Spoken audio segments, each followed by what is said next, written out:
Okay, here he is. We are going through the New Testament in chronological order, and we are in the book of Romans, chapter 14. And I think we'll like this one here.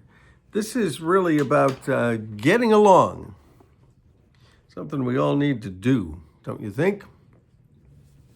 Chapter 14 of Romans. Except the one whose faith is weak, without quarreling over disputable matters. Well, I don't know how long you may or may not have been in Christianity as a Christian, hanging around the church. The church is just those who are called out and gathered together. And boy, if you do, there's disputable matters. Different people come from different places and they have all kinds of opinions about different things, based upon their backgrounds and their understanding and their struggles and their proclivities. And so it says one person's faith. Now, this is about their faith.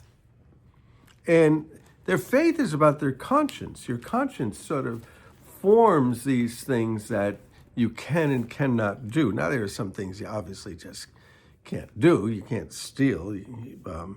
But these are disputable matters. Some people call them secondary matters. Some people call them non-salvation matters.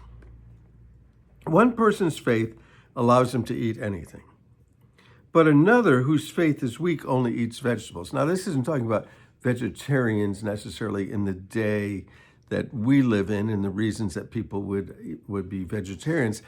However, some of those same issues, some people are vegetarians because of their health.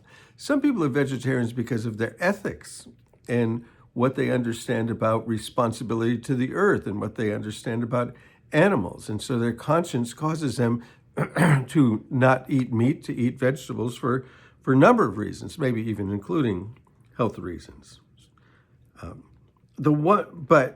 But there, we'll get back to it. The one who eats everything must not treat the one with contempt who does not, and the one who does not eat everything must not judge the one who does, for God has accepted them. And who are you to judge someone else's servant? To their own master, servants stand or fall. And they will stand because the Lord is able to make them stand. So we're going to stand because the Lord will help us. But in the ancient culture, in the ancient Roman culture, they worshipped a lot of gods, a lot of idols. Of course, their understanding of the universe wasn't the way that we might understand the universe. Right now, the way that people understand the universe and the creation of the universe is they either believe one of two things. They believe that God, the creator, the maker of heaven and earth, he created the earth. Or they believe some sort of theory, some sort of scientific theory, and there's two sort of ways to look at that. Well, in the ancient world, there were lots of different ways to look at it because a lot of people worshipped different gods and worshipped different idols. And so they understood that the sun and the moon and the stars were bigger than us.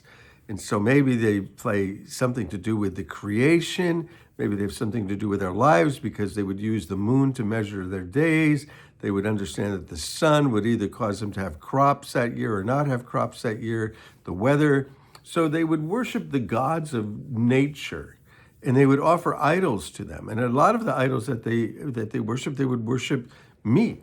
And so people wouldn't eat that meat because it had been offered to idols. And so some people would be like, I'm not going to do that. I'm just eating vegetables. And other people like, that's nothing.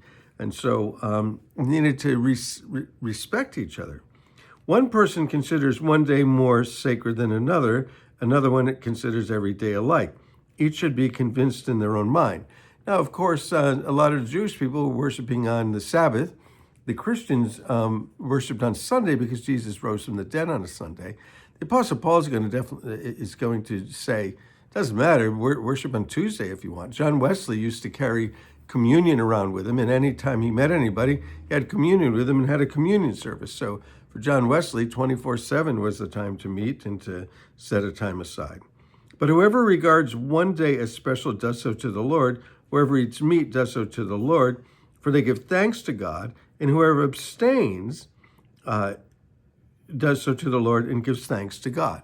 So whether you abstain, whether you eat it, giving thanks to God, thanking God that you've given this to me, I'm grateful, I'm thankful, and God receives that, and so we're able to do it. But you can't judge somebody else who doesn't do the same exact thing that you do. For none of us lives unto ourselves alone, and none of us dies to ourselves alone. Our life and our death, we don't do it alone, we're living together. And so the whole idea here is learning how to get along together. If we live for the Lord, and if we die for the Lord.